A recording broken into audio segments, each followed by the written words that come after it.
നോക്കാൻ പോകുന്നത് പൗരത്വം എന്ന് പറയുന്ന ടോപ്പിക്കാണ്. റീസെൻ്റ്ലി നടന്ന എല്ലാ PSC പരീക്ഷകൾക്കും ഈ ഒരു ടോപ്പിക്കിൽ നിന്ന് 2 ക്വസ്റ്റ്യൻസൊക്കെ വെച്ച് ചോദിച്ചിട്ടുണ്ട്. അപ്പം നമുക്ക് ടോപ്പിക്കിലേക്ക് പോകാം. പൗരത്വം നിലനിൽക്കുമ്പോഴാണ് വ്യക്തി നിയമപരമായി രാഷ്ട്രത്തിൻ്റെ ഭാഗമായിട്ട് തീരുന്നത്. പൗരത്വം നിലനിൽക്കുമ്പോഴാണ് ഒരു വ്യക്തി നിയമപരമായി രാഷ്ട്രത്തിൻ്റെ ഭാഗമായിട്ട് തീരുന്നത്. ഇന്ത്യൻ ഭരണഘടനയിൽ പൗരത്വത്തെക്കുറിച്ച് പ്രതിപാദിക്കുന്ന ഭാഗം ഏതാണ്? 2-ാം ഭാഗമാണ്. 2-ാം ഭാഗത്താണ് ഇന്ത്യൻ ഭരണഘടനയിൽ പൗരത്വത്തെക്കുറിച്ച് പറയുന്നത്. ഇന്ത്യൻ ഭരണഘടന വിഭാവനം ചെയ്യുന്ന പൗരത്വം എന്ത് രീതിയിലുള്ള പൗരത്വമാണ്? ഏകപൗരത്വമാണ് ഇന്ത്യൻ ഭരണഘടന വിഭാവനം ചെയ്യുന്നത്. ഏകപൗരത്വം എന്ന ആശയം ഇന്ത്യ കടമെടുത്തിരിക്കുന്നത് എവിടെ നിന്നാണ്? ബ്രിട്ടനിൽ നിന്നാണ്. ഏകപൗരത്വം എന്ന ആശയം ഇന്ത്യ കടമെടുത്തിരിക്കുന്നത് ബ്രിട്ടനിൽ നിന്നാണ്.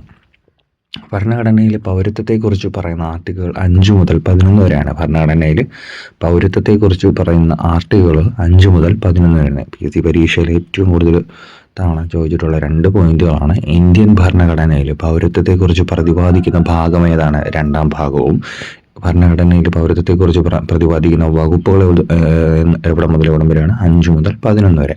ഇനി വകുപ്പ് 5 അല്ലെങ്കിൽ ആർട്ടിക്കിൾ 5 ഭരണഘടന നിലവിൽ വന്ന സമയത്തെ പൗരന്മാരെ കുറിച്ച് പറയുന്ന ആർട്ടിക്കിളാണ്. ആർട്ടിക്കിൾ 5 ഭരണഘടന നിലവിൽ വന്ന സമയത്തെ പൗരന്മാരെ കുറിച്ച് പറയുന്നു. ആർട്ടിക്കിൾ 6 പാകിസ്ഥാനിൽ നിന്നും ഇന്ത്യയിലേക്ക് കുടിയേറിയവർക്ക് പൗരത്വത്തിനുള്ള അവകാശത്തെ പറ്റി പറയുന്ന ആർട്ടിക്കിളാണ്. ആർട്ടിക്കിൾ 6 പാകിസ്ഥാനിൽ നിന്നും ഇന്ത്യയിലേക്ക് കുടിയേറിയവർക്ക് പൗരത്വത്തിനുള്ള അവകാശത്തെ പറ്റി പറയുന്നതാണ് ആർട്ടിക്കിൾ 6. ആർട്ടിക്കിൾ 7 1947 ശേഷം പാകിസ്ഥാനിലേക്ക് കുടിയേറി പാർത്തതിന് ശേഷം ഇന്ത്യയിലേക്ക് തിരിച്ചെത്തി ഇന്ത്യൻ പൗരന്മാരായവർക്കുള്ള പൗരത്വത്തിനുള്ള അവകാശത്തെ പറ്റി പറയുന്നതാണ് ആർട്ടിക്കിൾ 7. 1947 ശേഷം പാകിസ്ഥാനിലേക്ക് കുടിയേറി പാർത്തതിനു ശേഷവും ഇന്ത്യയിലേക്ക് തിരിച്ചെത്തി ഇന്ത്യൻ പൗരന്മാരായവർക്കുള്ള പൗരത്വത്തിനുള്ള അവകാശങ്ങളെ പറ്റി പറയുന്ന ആർട്ടിക്കിളാണ് ആർട്ടിക്കിൾ 7. ആർട്ടിക്കിൾ 8 ഇന്ത്യയിൽ ജനിക്കുകയും ഇന്ത്യക്ക് വെളിയിൽ താമസിക്കുകയും ചെയ്യുന്ന ചില ആളുകളുടെ പൗരത്വത്തിനുള്ള അവകാശങ്ങളെ പറ്റി പറയുന്നു ആർട്ടിക്കിൾ 8 അല്ലെങ്കിൽ ആർട്ടിക്കിൾ 8. ഇന്ത്യയിൽ ജനിക്കുകയും ഇന്ത്യക്ക് വെളിയിൽ താമസിക്കുകയും ചെയ്യുന്ന ചില ആളുകളുടെ പൗരത്വത്തിനുള്ള അവകാശങ്ങൾ. ഇനി ആർട്ടിക്കിൾ 9 ഈ ആർട്ടിക്കിൾ പ്രകാരം വിദേശ പൗരത്വം മനഃപൂർവ്വം സ്വീകരിക്കുന്ന ആളുകൾ ഇന്ത്യൻ പൗരന്മാരായിരിക്കില്ല എന്ന് വ്യക്തമായിട്ട് പറയുന്നു. ആർട്ടിക്കിൾ 9 പറയുന്നത് ഏകപൗരത്വത്തെ പറ്റിയാണ്. ആർട്ടിക്കിൾ 9 പറയുന്നത് ഈ ആർട്ടിക്കിൾ പ്രകാരം വിദേശ പൗരത്വം മനഃപൂർവ്വം സ്വീകരിക്കുന്ന ആളുകൾ ഇന്ത്യൻ പൗരനായിരിക്കില്ല. ആർട്ടിക്കിൾ 10 പൗരത്വത്തിനുള്ള അവകാശങ്ങളുടെ തുടർച്ച. ആർട്ടിക്കിൾ 10 പൗരത്വത്തിനുള്ള അവകാശങ്ങളുടെ തുടർച്ച. ആർട്ടിക്കിൾ 11 പൗരത്വത്തിനുള്ള അവകാശം പാർലമെന്റിന് നിയമം വഴി ക്രമപ്പെടുത്താവുന്നതാണ്. ആർട്ടിക്കിൾ 11 പൗരത്വത്തിനുള്ള അവകാശം പാർലമെന്റിന് നിയമം വഴി ക്രമപ്പെടുത്താവുന്നതാണ്. ഇന്ത്യയിൽ പൗരത്വം അനുവദിക്കുന്നത് ആരാണ്?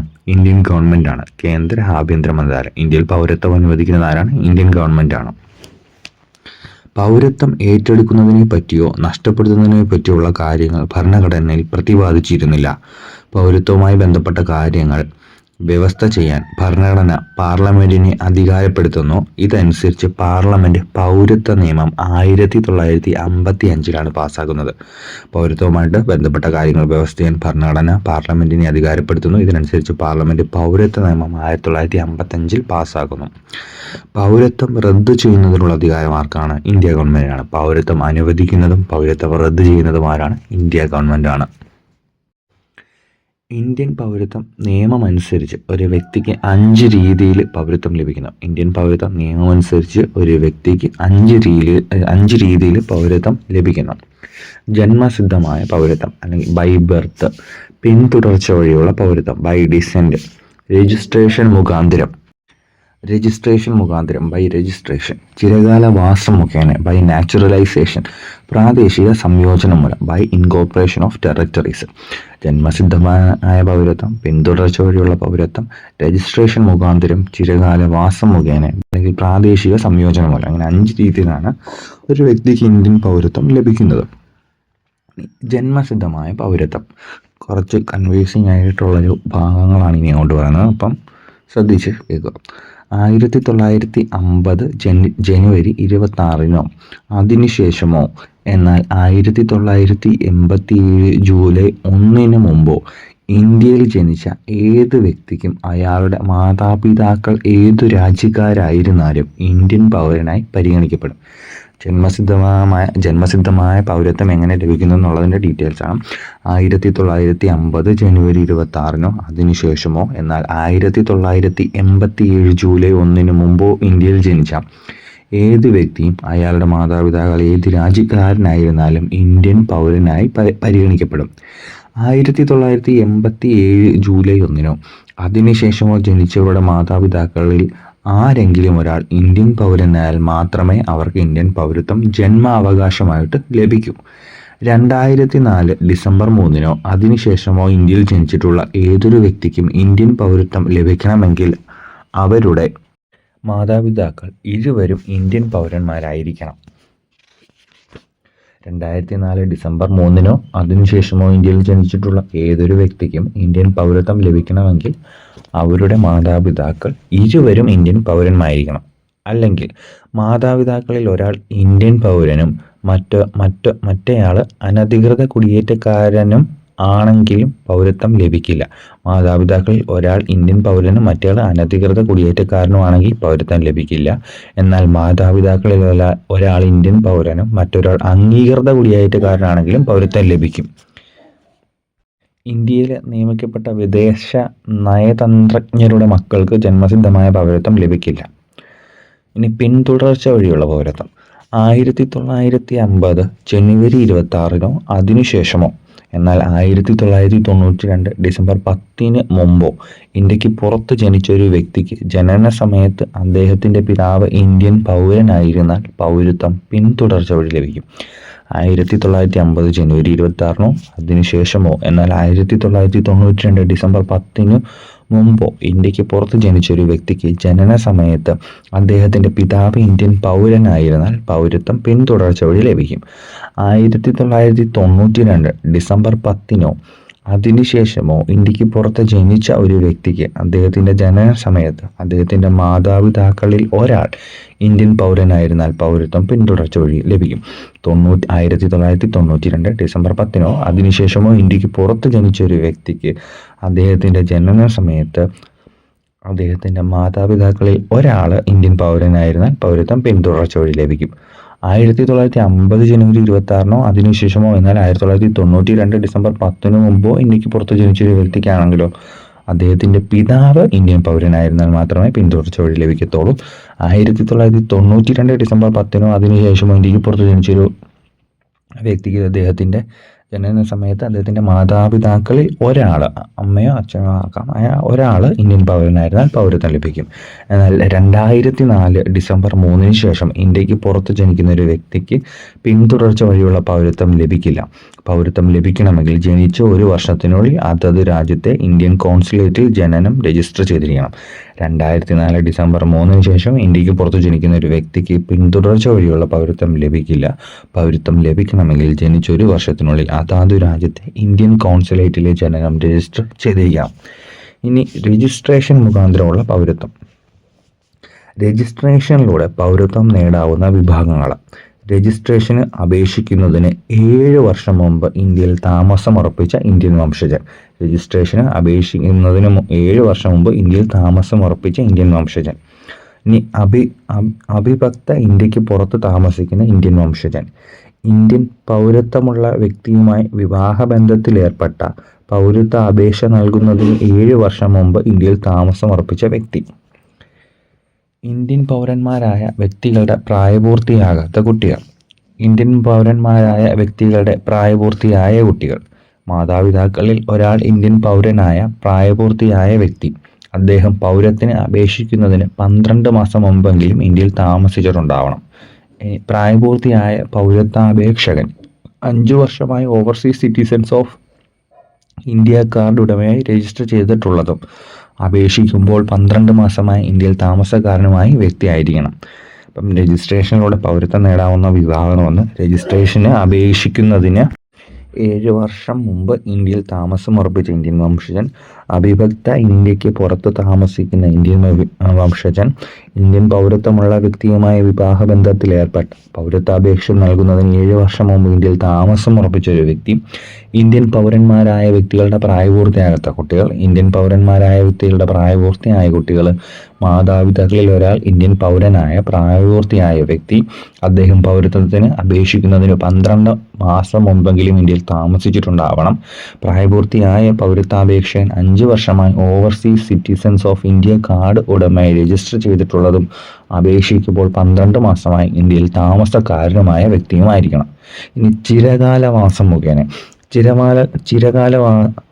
മുഖേന പൗരത്വം നേടാവുന്ന വിഭാഗങ്ങൾ. അപേക്ഷകൻ ഇന്ത്യക്കാർക്ക് പൗരത്വം നിഷേധിക്കുന്ന ഏതെങ്കിലും രാജ്യത്തെ പൗരൻ അല്ലെങ്കിൽ അപേക്ഷകൻ ഇന്ത്യക്കാർക്ക് പൗരത്വം നിഷേധിക്കുന്ന ഏതെങ്കിലും രാജ്യത്തിൻ്റെ പൗരൻ അല്ലെങ്കിൽ അപേക്ഷകൻ ഏതെങ്കിലും രാജ്യത്തെ പൗരനാണെങ്കിൽ ഇന്ത്യയിലെ പൗരത്വത്തിനുള്ള അപേക്ഷ സ്വീകരിക്കപ്പെടുന്ന മുറയ്ക്ക് മുൻ പൗരത്വം ഉപേക്ഷിക്കുമെങ്കിൽ പൗരത്വത്തിന് അപേക്ഷിക്കുന്നതിന് മുമ്പുള്ള 12 മാസക്കാലം ഇന്ത്യയിൽ താമസിക്കുകയോ ഇന്ത്യൻ ഗവൺമെൻറ് സർവീസിൽ പ്രവർത്തിക്കുകയോ ചെയ്ത വ്യക്തി, മുകളിൽ പറഞ്ഞ 12 മാസത്തിന് മുമ്പുള്ള 14 വർഷക്കാലം ഇന്ത്യയിൽ താമസിക്കുകയോ ഗവൺമെൻറ് സർവീസിൽ പ്രവർത്തിക്കുകയോ ഭാഗികമായി ഒന്നിലും ഭാഗികമായി മറ്റൊന്നിലുമായി ആകെ 11 വർഷമെങ്കിലും ഇന്ത്യയിൽ ചിലവഴിച്ചിട്ടുള്ള വ്യക്തിയാണെങ്കിൽ, അപേക്ഷകൻ നല്ല സ്വഭാവമുള്ള വ്യക്തിയാണെങ്കിൽ, ഭരണഘടനയുടെ 8ാം ഷെഡ്യൂളിൽ വ്യക്തമാക്കിയിട്ടുള്ള ഏതെങ്കിലും ഒരു ഭാഷയിൽ മതിയായ അറിവുള്ള വ്യക്തി, ചിരകാലവാസം മുഖേന പൗരത്വം സ്വീകരിക്കുമ്പോൾ ഇന്ത്യയിൽ താമസിക്കാനോ ഗവൺമെൻറ് സർവീസിൽ സേവനമനുഷ്ഠിക്കാനോ ഉദ്ദേശിക്കുന്നുണ്ടെങ്കിൽ, ഇന്ത്യക്ക് അംഗത്വമുള്ള ഏതെങ്കിലും അന്താരാഷ്ട്ര സംഘടനയിൽ പ്രവർത്തിക്കാൻ ആഗ്രഹിക്കുന്നുവെങ്കിൽ, ഇന്ത്യയിലുള്ള ഏതെങ്കിലും സൊസൈറ്റിയിൽ, കമ്പനിയിൽ, സ്ഥാപനത്തിൽ പ്രവർത്തിക്കുവാൻ ആഗ്രഹിക്കുന്നുവെങ്കിൽ, ഇനി ചിരകാലവാസം മുഖേന പൗരത്വം നേടുന്ന ഒരു പൗരൻ ഇന്ത്യൻ ഭരണഘടനയോട് കൂറ് പുലർത്തുമെന്ന് പ്രതിജ്ഞ എടുക്കണം.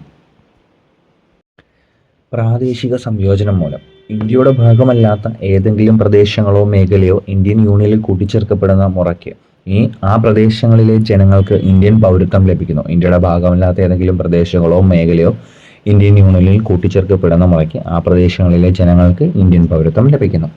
ഇന്ത്യൻ പൗരത്വം നിയമമനുസരിച്ച് ഒരു ഇന്ത്യൻ പൗരന് 3 രീതിയിൽ നഷ്ടപ്പെടാം. ഒന്ന് പരിത്യാഗം, അല്ലെങ്കിൽ അതെന്ന് പറഞ്ഞാൽ സ്വമേധയുള്ള പൗരത്വ ഉപേക്ഷിക്കൽ, അതാണ് പരിത്യാഗം. നിർത്തലാക്കൽ, ടെർമിനേഷൻ. പൗരത്വ അപഹരണം, ഡിപ്രിവിയേഷൻ. പരിത്യാഗം, പ്രായപൂർത്തിയും പ്രാപ്തിയുമുള്ള ഏതൊരു ഇന്ത്യൻ പൗരനും ഒരു ഡിക്ലറേഷൻ നൽകുന്നത് വഴി പൗരത്വം നിരാകരിക്കാവുന്നതാണ്. നിർത്തലാക്കൽ, ഒരു ഇന്ത്യൻ പൗരൻ സ്വന്തം അറിവോടെയും സമ്മതത്തോടെയും മറ്റൊരു രാജ്യത്തിൻ്റെ പൗരത്വം സ്വീകരിക്കുന്നുവെങ്കിൽ അദ്ദേഹത്തിൻ്റെ ഇന്ത്യൻ പൗരത്വം ഇല്ലാതാവുന്നു. കാരണം എന്താ? ഇന്ത്യ ഒരു ഏക പൗരത്വ രാജ്യമാണ്. ഇനി പൗരത്വ അപഹരണം, കേന്ദ്ര ഗവൺമെൻറ്റിന് ഒരാളുടെ പൗരത്വം ഇല്ലാതാക്കാൻ കഴിയുന്ന സാഹചര്യങ്ങൾ. ഒരു പൗരൻ അദ്ദേഹത്തിൻ്റെ പൗരത്വം വ്യാജമായി നേടിയതാണെങ്കിൽ, ഒരു വ്യക്തി ഇന്ത്യൻ ഭരണഘടനയോട് അനാദരവ് പ്രകടിപ്പിച്ചാൽ, ഒരു വ്യക്തി യുദ്ധകാലഘട്ടത്തിൽ ശത്രു രാജ്യവുമായി ബന്ധം പുലർത്തിയാൽ, ചിരകാലവാസം മുഖേനയോ പൗരത്വത്തിന് രജിസ്റ്റർ ചെയ്തോ പൗരത്വം നേടിയ വ്യക്തി 5 വർഷത്തിനകം ഏതെങ്കിലും രാജ്യത്ത് 2 വർഷത്തെ തടവ് ശിക്ഷ അനുഭവിച്ചാൽ, തുടർച്ചയായി 7 വർഷക്കാലം ഇന്ത്യക്ക് പുറത്ത് സ്ഥിരതാമസമാക്കിയാൽ. ഇത്രയുമാണ് ഇന്ത്യയിൽ ഒരു പൗരന് പൗരത്വം നഷ്ടപ്പെടാനുള്ള സാഹചര്യങ്ങൾ. ഇനി ഒരു ഇന്ത്യൻ പൗരന് ലഭിക്കുന്ന രാഷ്ട്രീയ അവകാശങ്ങൾ എന്തൊക്കെയാണെന്ന് നോക്കാം. ഒരു ഇന്ത്യൻ പൗരന് ലഭിക്കുന്ന രാഷ്ട്രീയ അവകാശങ്ങളാണ്: വോട്ട് ചെയ്യാനുള്ള അവകാശം, തെരഞ്ഞെടുപ്പിൽ മത്സരിക്കാനുള്ള അവകാശം, സംഘടനകൾ രൂപീകരിക്കാനുള്ള അവകാശം, ഗവൺമെന്റിനെ വിമർശിക്കാനുള്ള അവകാശം, ഔദ്യോഗിക സ്ഥാനങ്ങൾ വഹിക്കാനുള്ള അവകാശങ്ങൾ. പൗരത്വ ഭേദഗതി നിയമം 2019. പൗരത്വ ഭേദഗതി ബില്ല് രാജ്യസഭ പാസാക്കിയത് 2019 ഡിസംബർ 11-നാണ്. പൗരത്വ ഭേദഗതി ബില്ല് ലോക്സഭ പാസാക്കിയത് 2019 ഡിസംബർ 10.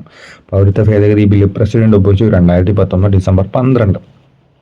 നിലവിൽ വന്നു 2020 ജനുവരി 10. പൗരത്വ ഭേദഗതി ബില്ല് പാകിസ്ഥാൻ, അഫ്ഗാനിസ്ഥാൻ, ബംഗ്ലാദേശ് എന്നീ രാജ്യങ്ങളിൽ നിന്നും അനധികൃത കുടിയേറ്റക്കാരായി 2014 ഡിസംബർ 31 മുമ്പ് ഇന്ത്യയിലെത്തിപ്പെട്ട ഹിന്ദു, സിഖ്, ബുദ്ധ, ജൈന, പാഴ്സി, ക്രൈസ്തവ മതവിഭാഗങ്ങളിൽപ്പെട്ടവർക്ക് പൗരത്വം നൽകുന്ന നിയമമാണിത്.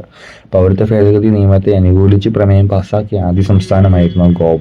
പൗരത്വ ഭേദഗതി നിയമത്തിനെതിരെ പ്രമേയം പാസാക്കിയ ആദ്യ സംസ്ഥാനം കേരളമായിരുന്നു. പൗരത്വ ഭേദഗതി നിയമത്തിനെതിരെ പ്രമേയം പാസാക്കിയ ആദ്യ കേന്ദ്രഭരണ പ്രദേശം പുതുച്ചേരിയാണ്. PIO card, person of Indian origin card എന്ന പദ്ധതി ഇന്ത്യ ഗവൺമെന്റ് ആരംഭിക്കുന്നത് 1999 മാർച്ച് 30-നാണ്. Person of Indian origin card എന്ന പദ്ധതി ഇന്ത്യ ഗവൺമെന്റ് ആരംഭിച്ചത് 1999 മാർച്ച് 30-നാണ്. ഈ പദ്ധതി പ്രാബല്യത്തിൽ വന്ന വർഷം 2002-ആണ്. PIO കാർഡ് ലഭിക്കുന്ന വ്യക്തിക്ക് വിസ ഇല്ലാതെ തന്നെ ഇന്ത്യ സന്ദർശിക്കുന്നതിനും ഇന്ത്യയിലെ സ്കൂളുകളിലും കോളേജുകളിലും അഡ്മിഷൻ നേടുന്നതിനും ഇന്ത്യയിൽ ജോലി ചെയ്യുന്നതിനും സാധിക്കുന്നു. 2015 ജനുവരി 9-ന് PIO കാർഡ് പദ്ധതി OCI പദ്ധതി ലയിപ്പിച്ചു. ഇനി എന്താണ് OCI? Overseas citizenship of India card. Overseas citizenship of India card ഇത് ആരംഭിക്കുന്ന വർഷം 2006-ആണ്. ഇന്ത്യൻ ഭരണഘടന പ്രകാരം ഇന്ത്യൻ പൗരന്മാർക്ക് ഏക പൗരത്വമാണ് വ്യവസ്ഥ ചെയ്യുന്നത്. ഇരട്ട പൗരത്വം അനുവദനീയമല്ല. മറ്റ് രാജ്യങ്ങളിലുള്ള ഇന്ത്യൻ വംശജർക്ക് ഗവൺമെന്റ് ഓവർസീസ് സിറ്റിസൺഷിപ്പ് നൽകുക വഴി അവരുടെ സമ്പാദ്യങ്ങൾ ഇന്ത്യയുടെ വികസന പ്രവർത്തനങ്ങൾക്ക് മുതൽക്കൂട്ടാക്കാൻ സാധിക്കും എന്ന ആശയത്തിൽ നിന്നാണ് OCI രൂപപ്പെടുന്നത്. 1955-ലെ പൗരത്വ നിയമം ഭേദഗതി ചെയ്താണ് ഈ ആശയത്തെ ഇന്ത്യ ഗവൺമെന്റ് രൂപീകരിച്ചത്.